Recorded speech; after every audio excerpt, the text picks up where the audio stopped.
Halo warga Kota Palembang, saya melaporkan dari Ampera yang dimana pada hari ini Wali Kota dan Wakil Wali Kota Palembang menghadiri serta melepas peserta lari dari Ampera Tourism Run 2025. Seperti apa rangkaian yang berlangsung? Berikut liputannya.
Di kota tertua di Indonesia dengan background sungai dan jembatan tidak ada duanya di Indonesia. Tepuk tangan.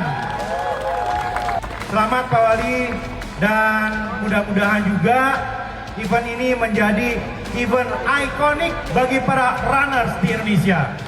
Untuk mensukseskan event yang sangat keren sekali.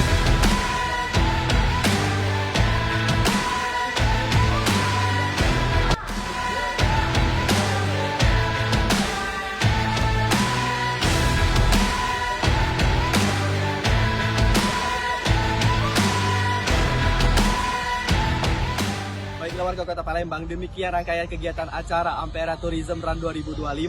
Semoga kegiatan ini tidak hanya menyehatkan tubuh, tapi juga bisa mengenalkan potensi wisata Kota Palembang di masyarakat luas. Sampai jumpa di acara Ampera Tourism Run berikutnya.